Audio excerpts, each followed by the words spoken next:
નમસ્તે વિદ્યાર્થી મિત્રો, હું આકાશ ચૌહાણ, વિષય અર્થશાસ્ત્ર, ધોરણ 11ના ચેપ્ટર કે પ્રકરણ 5 સાથે અત્યારે હાજર છું. આશા રાખું કે બાકીના પ્રકરણની માફક આ પ્રકરણના વિડીયોઝને પણ તમે પૂરું ધ્યાન આપીને જુઓ, સમજો અને યાદ રાખો. આપણો આજનો પ્રકરણ છે 5મું.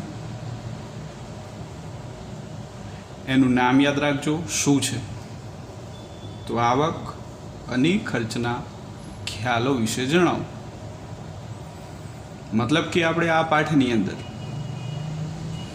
આવક અને ખર્ચ વિશે જાણવાનું છે, સમજવાનું છે. એની વધુ માહિતી મેળવીએ એ પહેલાં એની પ્રસ્તાવનાથી આપણે પાઠને શરૂ કરીએ. તો ધ્યાન આપો. એમાં આર્થિક વિશ્લેષણમાં ખાસ કરીને કોઈપણ પેઢીની વર્તણૂકને સમજવી છે.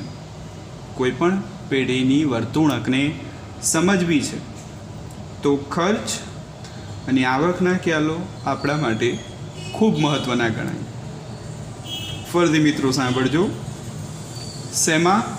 આર્થિક વિશ્લેષણમાં કોની પેઢીની વર્તણૂકને સમજવા શું જરૂરી છે?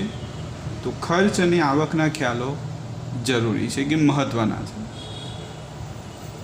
ઉત્પાદનનું પ્રમાણ બદલાતા કુલ ઉત્પાદન ખર્ચમાં શું થાય છે? ફેરફાર થાય છે. ઉત્પાદન વધે છે કાં તો ઉત્પાદન ઘટે છે તો એનું પ્રમાણ શું થયું? બદલાય. તો એની સાથે શું બદલાશે? ઉત્પાદનમાં કુલ ખર્ચો જે થાય છે એમાં શું થાય છે? ફેરફાર થાય છે, એમાં બદલાવ આવે છે. આવક અને ખર્ચના ખ્યાલો સામાન્ય ઉત્પાદનની સપાટી નક્કી કરે. કયા ખ્યાલો? આવક અને ખર્ચના ખ્યાલો શું કરે છે? તો સામાન્ય ઉત્પાદનની સપાટી નક્કી કરે છે. ચલો, તો હવે પાછો આપણને એક પ્રશ્ન થાય, તો ઉત્પાદન ખર્ચ એટલે શું? તો સાંભળો ધ્યાનથી. કોઈ પણ વસ્તુ કે સેવાનું ઉત્પાદન કરવા પાછળ જે રકમ વપરાય છે, જે ખર્ચ કરવામાં આવે છે, તો બસ તેને જ આપણે અહીંયા શું નામ આપ્યું છે? ઉત્પાદન ખર્ચ. ફરીથી મિત્રો સાંભળજો આને. કોઈ પણ વસ્તુ કે સેવાનું ઉત્પાદન કરવા પાછળ આપણે શું કરીએ છીએ? કોઈ રકમ વાપરીએ છીએ કે પછી કોઈ પણ પ્રકારનું શું કરીએ છીએ? ખર્ચ કરીએ છીએ. તો બસ આને જ આપણે શું નામ આપ્યું છે? ઉત્પાદન ખર્ચ. ઓકે, ચલો પ્રસ્તાવના પછી થોડુંક આગળ વધીએ. એક પ્રશ્ન સર્જાય. કયો? ખર્ચના વિવિધ ખ્યાલો જણાવો. ખર્ચના વિવિધ ખ્યાલો જણાવો. તો મુખ્યત્વે યાદ રાખજો 3 જ ખ્યાલો છે. 1 વાસ્તવિક ખર્ચ, 2 વૈકલ્પિક ખર્ચ અને 3 નાણાકીય ખર્ચ. ફરી એકવાર ખર્ચના ખ્યાલો જણાવો. તો મુખ્યત્વે 3 છે: વાસ્તવિક, વૈકલ્પિક અને નાણાકીય. તો એને વારાફરથી હવે જોઈએ આપણે તેને. પહેલું છે વાસ્તવિક ખર્ચ. યાદ રાખજો, આ ખ્યાલ મૂળભૂત રીતે તો પ્રશિષ્ટ અર્થશાસ્ત્રીઓએ આપ્યો છે, પણ એને વ્યવસ્થિત સમજાવવાનું કાર્ય પ્રોફેસર માર્શલે કર્યું. અને એના મતે ઉત્પાદન પ્રક્રિયા સાથે સંકળાયેલા શ્રમિક, નિયોજક, મૂડીપતિ જે માનસિક શારીરિક શું કરે છે? કષ્ટ ઉઠાવે છે, જે શ્રમિક, નિયોજક, મૂડીપતિ શું કરે છે? માનસિક કે શારીરિક કે પછી બંને પ્રકારનો કષ્ટ ઉઠાવે છે. તો તે વસ્તુના ઉત્પાદનનું શું કહેવાય? વાસ્તવિક ખર્ચ. પણ હા, આ ખર્ચની કેટલીક મુશ્કેલીઓ છે, જેવી કે મનોવૈજ્ઞાનિક કે આત્મલક્ષી બાબતો અહીંયા ગણતરીમાં લેવામાં આવતી નથી. તમને પ્રશ્ન થાય, સાહેબ કેવી રીતે? તો યાદ રાખજો, તમે કોઈ પણ કાર્ય કરો છો તો તમને થાક લાગશે, કોઈ પણ પ્રકારનો દુખાવો થશે, કોઈ પણ પ્રકારની પીડા થશે, અરે કેટલીક વાર તો કંટાળો પણ આવશે. તો શું આ બધું ગણતરી કરી શકાય છે? ના. તો બસ આ બધી બાબતો શું થઈ? મનોવૈજ્ઞાનિક અને આત્મલક્ષી બાબતો. તો બસ પહેલી મુશ્કેલી આ. ત્યાર પછી છે સામાજિક દ્રષ્ટિએ આ ખર્ચને માપી શકાતો નથી. સામાજિક દ્રષ્ટિ એટલે હમણાં જે મુદ્દા કહ્યા મેં તે જ, કે તમે જે કાર્ય કરો છો તો સમાજને એની સાથે કંઈ લેવા દેવા જ નથી. તો સામાજિક દ્રષ્ટિએ પણ આ ખર્ચ આપણે માપી શકતા નથી. તો આ એની બીજી મુશ્કેલી કે મર્યાદા થઈ. ઓકે, તો આ હતો આપણો મુદ્દો, વાસ્તવિક ખર્ચ. બીજો મુદ્દો છે અને એ છે વૈકલ્પિક ખર્ચ. જેમ હમણાં વાસ્તવિક ખર્ચ પ્રશિષ્ટ અર્થશાસ્ત્રીઓએ આપ્યો, તો યાદ રાખો વૈકલ્પિક ખર્ચનો ખ્યાલ કોણે આપ્યો? ઓસ્ટ્રીયન અર્થશાસ્ત્રીઓએ. પણ એને વ્યવસ્થિત સ્વરૂપે ઢાંચવાનું કામ કોણે કર્યું? પ્રોફેસર માર્શલે. શું કહ્યું છે એમણે? સાંભળજો કે ઉત્પાદનના સાધનોને કોઈ એક કાર્યમાં રોકવામાં આવે. ઉત્પાદનના સાધનોને કોઈ એક કાર્યમાં રોકવામાં આવે તો તે સાધનનો બીજો શ્રેષ્ઠ વિકલ્પ શું કરવો પડે છે? જતો કરવો પડે. અને આ જે શ્રેષ્ઠ વિકલ્પ જતો કરવામાં આવે તો એને આપણે શું કહીશું? વૈકલ્પિક ખર્ચ. કે એક્ઝામ્પલ આપીને તમને આને સમજાવું. માની લો કે તમારી પાસે જમીનનો સારો એવો ટુકડો છે, તો આ ટુકડામાં તમે ખેતી કાર્ય કરી શકો છો, ઘર બનાવી શકો છો, કોઈને ભાડે આપી શકો છો, ઘણું બધું કરી શકો છો તમે આ જમીનમાં. પણ યાદ રાખજો મિત્રો, જ્યારે તમે કોઈ એક કામ પર્ટિક્યુલરલી કરશો, જેમ કે ખેતી કાર્ય તમે કરો છો, તો બાકીના વિકલ્પો તમારે શું કરવા પડે છે? જતા કરવા પડે છે. તો બસ એ જતા કરવા પડતા વિકલ્પો એ આપણા માટે અહીંયા શું કહેવાય? વૈકલ્પિક ખર્ચ કહેવાય. જેમ હમણાં કેટલીક મુશ્કેલીઓ હતી વાસ્તવિક ખર્ચમાં, તો એવી જ કંઈક મુશ્કેલી અહીંયા પણ છે. જેમ કે પહેલી, એકોપયોગી સાધન છે. મતલબ કે તમે કોઈ સાધનને એક વખત ઉપયોગમાં લો છો તો બાકીના વિકલ્પો શું કરવા પડે? તમારે જતા કરી દેવા પડે છે. તો એની એક મર્યાદા થઈ.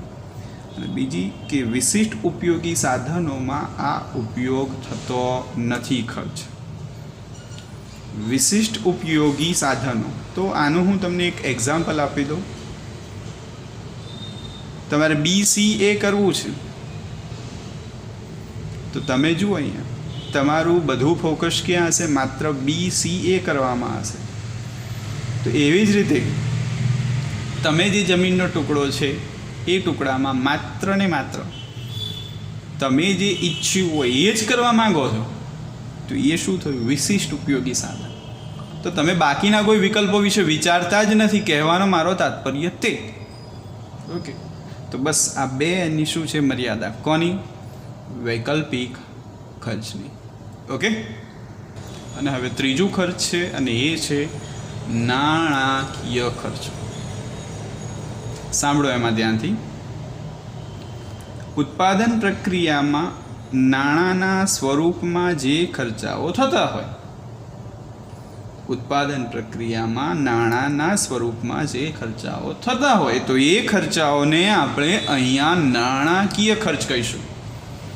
જેમ કે જમીનને મળતું ભાડું, તો એ નાણાંના સ્વરૂપમાં રજૂ થશે. શ્રમિકને મળતું વેતન, તો એ નાણાંના સ્વરૂપમાં રજૂ થશે. મૂડીને મળતું વ્યાજ તો એ નાણાંના સ્વરૂપમાં રજૂ થતું હશે. તો આ ટૂંકમાં બધું શું છે? નાણાંના ખર્ચમાં છે. તો બસ એ નાણાકીય ખર્ચ કહેવાય. અને અર્થશાસ્ત્રમાં વધારે ઉપયોગી ખ્યાલ જો કોઈ હોય તો એ છે આ નાણાકીય ખ્યાલ. ઓકે, અથવા તો નાણાકીય ખર્ચ. ક્લિયર આટલું મિત્રો? ચાલો હજુ એક મુદ્દો આપણે ચર્ચીએ આમાં જ. મુદ્દો છે ટૂંકો અને લાંબો ગાળો એટલે શું? ટૂંકો અને લાંબો ગાળો એટલે શું? તો સાંભળો, એમાં સમયનો ટૂંકો ગાળો એટલે એવો ગાળો કે જે ગાળામાં પેઢીના કદમાં ફેરફાર કરી શકાતો નથી. બસ આટલું તમારે ધ્યાન રાખવાનું છે. પેઢીના કદમાં શું નથી કરી શકાતો? ફેરફાર કરી શકાતો નથી. તો સમયનો એવો ગાળો એટલે ટૂંકો ગાળો. તો હમણાં હવે નીચે કંઈક ઉલટું કરી દો. સમયનો લાંબો ગાળો એટલે એવો ગાળો કે જે ગાળામાં પેઢીના બધા સાધનો અસ્થિર હોય છે. એટલે કે એ સાધનોમાં તમે શું કરી શકો છો? ફેરફાર કરી શકો છો. ઓકે, મતલબ કે જો તમને ટૂંકા ગાળાની વ્યાખ્યા આવડે કે જેમાં માત્ર શું કરવાનું હતું? પેઢીના કદમાં ફેરફાર કરી શકાતો નથી, એ જ યાદ રાખવાનું હતું. તો એને આધારે તમે લાંબા ગાળાના અર્થને યાદ રાખી શકશો. કેમ? કારણ કે અહીંયા ફેરફાર કરી શકાય છે, એ જ ધ્યાનમાં રાખવાનું છે. ઓકે મિત્રો?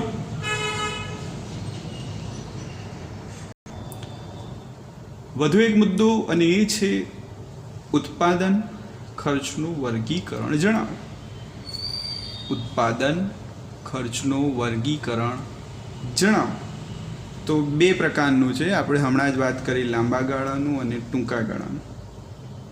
તો લાંબા ગાળામાં કશું નથી યાદ રાખવાનું, પણ ટૂંકા ગાળાની અંદર પાછા બે ખર્ચા હોય. એક સ્થિર ખર્ચ, એમાંય પાછું યાદ રાખો સરેરાશ સ્થિર ખર્ચ, અને બીજું અસ્થિર ખર્ચ, એમાંય પાછું યાદ રાખો સરેરાશ અસ્થિર ખર્ચ. ઓકે, ઉત્પાદન ખર્ચનું વર્ગીકરણ. તો લાંબા ગાળાનું ઉત્પાદન ખર્ચ, ટૂંકા ગાળાનું ઉત્પાદન ખર્ચ. ટૂંકા ગાળામાં પાછા બે ખર્ચ, સ્થિર ખર્ચ, અસ્થિર ખર્ચ, અને બંનેની નીચે પાછો એક એક પોઈન્ટ ધ્યાનમાં રાખો. સ્થિરમાં સરેરાશ સ્થિર ખર્ચ અને અસ્થિરમાં સરેરાશ અસ્થિર ખર્ચ. ઓકે, ચલો હજુ એક વધુ મુદ્દાને ચર્ચીએ આપણે અહીંયા જ. સ્થિર ખર્ચ વિશે જણાવો. તમારા માટે એક શોર્ટ નોટ છે, ધ્યાન રાખજો. સ્થિર ખર્ચ. તો સૌથી પહેલો એનો અર્થ સાંભળો. સમયના ટૂંકા ગાળામાં ઉત્પાદનનું પ્રમાણ વધે, ઘટે કે શૂન્ય થાય. ઉત્પાદનનું પ્રમાણ વધે, ઘટે કે શૂન્ય થાય, પણ ખર્ચમાં કોઈ ફેરફાર થતો ન હોય. ખર્ચમાં કોઈ ફેરફાર થતો ન હોય તો તેવો ખર્ચ એટલે સ્થિર ખર્ચ. જો શબ્દો સાંભળજો, વધે, ઘટે કે શૂન્ય થાય છે ઉત્પાદન, પણ સામે કંઈ ફેરફાર થતો નથી ખર્ચમાં, તો ત્યારે જ આપણે તેને સ્થિર ખર્ચ કહીશું. આને અંગ્રેજીમાં એક નામ આપવામાં આવ્યું છે અન્ય, ઓવરહેડ ખર્ચ. બાકી તો FC કહેવાય છે, ફિક્સ્ડ કોસ્ટ. ઓકે, ચલો સ્થિર ખર્ચમાં પૂછે કોનો સમાવેશ થાય. તો સ્થિર ખર્ચમાં યાદ રાખજો, આપણા ત્યાં જે કાયમી સ્ટાફ આવતો હોય છે એમનું વેતન, કારખાનાના મકાનનું ભાડું, લાઇસન્સ ફી છે, મિલકત વ્યવસાય વેરો છે, મૂડી ઉપરનું વ્યાજ છે, અને વિમાનનું પ્રીમિયમ છે. તો આ બધા ખર્ચા તમે જોજો બદલાતા નથી ઉત્પાદનમાં, ગમે તે ફેરફાર થાય તોય એઝ ઇટ રહે છે, ફિક્સ રહે છે. માટે તેને આપણે કેવા ખર્ચા કહીશું? સ્થિર ખર્ચા કહીશું. સમજાવે મિત્રો આટલું? ઓકે, હવે આ જ મુદ્દાને આપણે અનુસૂચિ આકૃતિ દ્વારા સમજીશું. જુઓ નીચે. સૌપ્રથમ અનુસૂચિ ધ્યાન દોરજો. એક તરફ ઉત્પાદન આપેલું છે પણ સામે જુઓ ઉત્પાદન વધે છે અથવા તો ઉત્પાદન ઘટે છે, પણ ખર્ચો મતલબ કે સ્થિર ખર્ચ એઝ ઇટ રહે છે. ઉત્પાદન વધતા પણ સ્થિર રહે, ઉત્પાદન ઘટતા પણ શું રહે? સ્થિર રહે. ઉત્પાદન શૂન્ય હોય તો પણ શું રહે છે? સ્થિર રહે છે. તો બસ હવે આ અનુસૂચિના આધારે જ આપણે અહીંયા એક આકૃતિ દોરીએ કે જ્યાં OX ઉપર જુઓ ઉત્પાદનનું પ્રમાણ છે, OY ઉપર જુઓ શું છે? સ્થિર ખર્ચ છે. ઓકે, પણ રૂપિયામાં. ઉત્પાદનના પ્રમાણને આધારે આપણે સ્થિર ખર્ચ દર્શાવ્યો. તો ઉત્પાદન જુઓ 10, 20, 30, 40 કે 50 એકમ થાય છે, પણ સામે તમે જુઓ સ્થિર ખર્ચ એઝ ઇટ રહે છે. આપણને કેટલાક બિંદુઓ મળે છે ABCDEF જેવા. આ બિંદુઓને જોડતી એક રેખા આપણને મળે અને એ રેખાનું આપણે એક નામ આપ્યું TFC, કુલ સ્થિર ખર્ચ. ઓકે, હવે આ જ વસ્તુ ટૂંકમાં યાદ રાખો કે ઉત્પાદનનું પ્રમાણ ગમે તેટલું બદલાય, વધતું હોય, ઘટતું હોય કે શૂન્ય હોય, પણ ખર્ચ અહીંયા જુઓ માત્ર ને માત્ર કેટલો રહ્યો? 100 રૂપિયા જ રહ્યો. કેટલો રહ્યો? 100 રૂપિયા જ રહ્યો. એટલે કે તે બદલાતું નથી, તેથી જ આપણે તેને કુલ સ્થિર ખર્ચ કહીએ છીએ. ઓકે, ચલો, તો આ હતો આપણો આજનો મુદ્દો, વિડીયો. આશા રાખું કે તમે એને વ્યવસ્થિત રીતે જોશો અને યાદ રાખશો. Okay, by.